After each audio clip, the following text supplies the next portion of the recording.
बौद्ध महाबोधि मंदिर गया से संबंधित बोधि गया टेम्पल एक्ट 1949 का अपने देश में व पूरी दुनिया में भी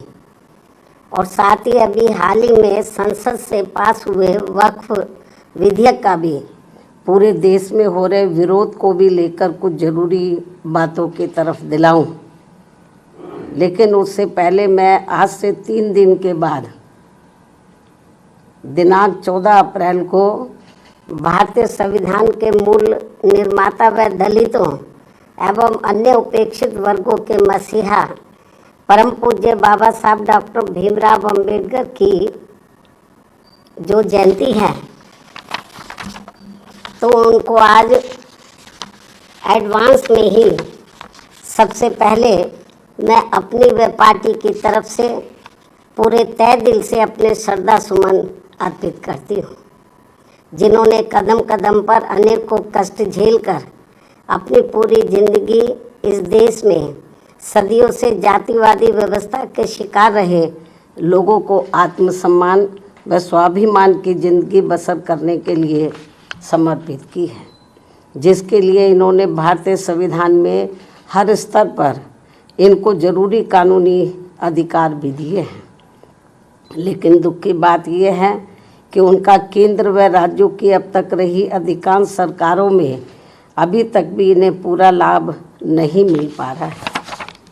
जिसकी खास वजह से ही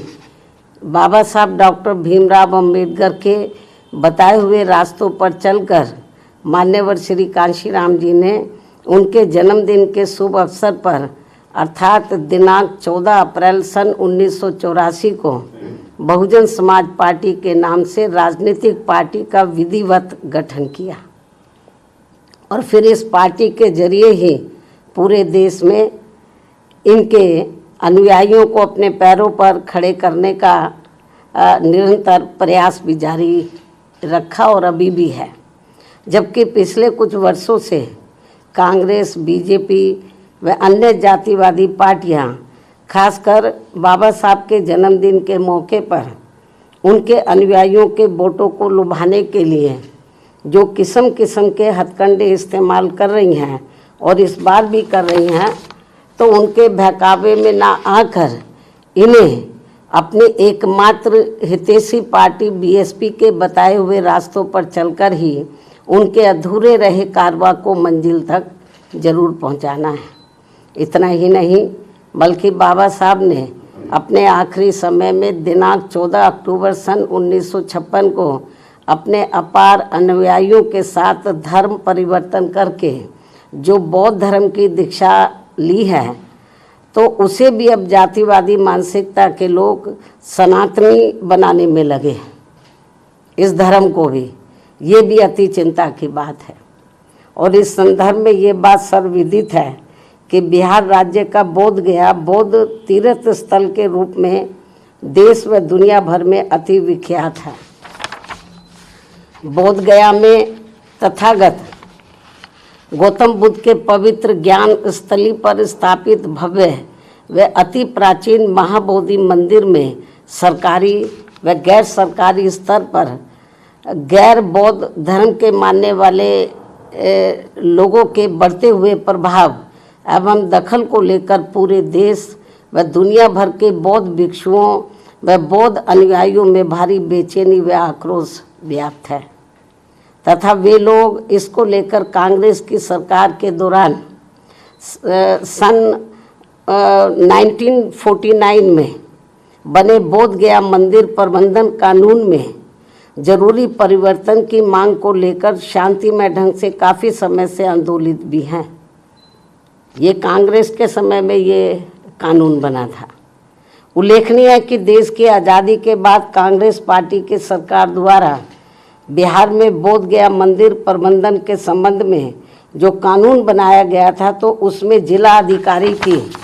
अध्यक्षता में 4 हिंदू व 4 बौद्ध धर्म के मानने वाले लोगों की कमेटी बनाने का प्रावधान किया गया है, जो पहली नज़र में ही अनुचित, अनावश्यक व भेदभावपूर्ण लगता है। और सरकार की इस अनावश्यक दखल अंदाजी की वजह से ही वहाँ महाबोधि मंदिर में पूजा पाठ, देख रेख, संपत्तियों के संरक्षण, उसका रखरखाव व साफ सफाई आदि के साथ ही लाखों तीर्थ यात्रियों की सुख सुविधा आदि को लेकर भी स्थिति लगातार असहज व तनावपूर्ण सी बनी रहने की आम शिकायत है, जिसकी वजह से बौद्ध धर्म के मानने वालों की ये मांग है कि महाबोधि मंदिर की पवित्रता को पूरी तरह से बनाए रखने तथा इसकी सही से देखभाल के लिए ये जरूरी है कि मंदिर में पूजा पाठ, उसकी सुरक्षा व संरक्षण आदि की पूरी जिम्मेवारी बौद्ध भिक्षुओं व बौद्ध धर्म के अनुयायियों को ही सौंपी जाए, जो इनकी ये मांग जायज़ है, जिस पर वर्तमान सरकार को तत्काल उचित ध्यान देना चाहिए। वैसे भी अधिकतर लोगों का यही मानना है कि 1949 में जब मंदिर प्रबंधन के संबंध में कानून बन रहा था तो तभी कांग्रेस पार्टी की केंद्र व बिहार राज्य की सरकार को संविधान के धर्मनिरपेक्षता के सिद्धांतों का सही से अनुपालन करते हुए महाबोधि मंदिर प्रबंधन कानून में किसी गैर बौद्ध धर्म के मानने वाले लोगों को कमेटी का सदस्य बनाने का प्रावधान ही नहीं रखना चाहिए था। ये कांग्रेस की बहुत बड़ी गलती रही है। इससे फिर अनावश्यक परेशानी व विवाद से बचा जा सकता था। किंतु अब जबकि ये मामला काफ़ी तूल पकड़कर भारी विवाद का रूप धारण कर चुका है, तो ऐसे में केंद्र व बिहार की एनडीए सरकार को इसमें तत्काल आवश्यक सुधार जरूर करना चाहिए, ऐसी बीएसपी की ये पुरजोर मांग है। इस क्रम में नए वक्फ कानून के तहत राज्य वक्फ बोर्डों में जो नॉन मुस्लिम को रखने का नया प्रावधान किया गया है, वह भी प्रथम दृष्टया अनुचित प्रतीत होता है, जिसका मुस्लिम समाज में भारी विरोध भी है। इसी प्रकार के अन्य नए विवादित प्रावधानों के सुधार को भी लेकर केंद्र सरकार अगर वक्फ कानून को फिलहाल स्थगित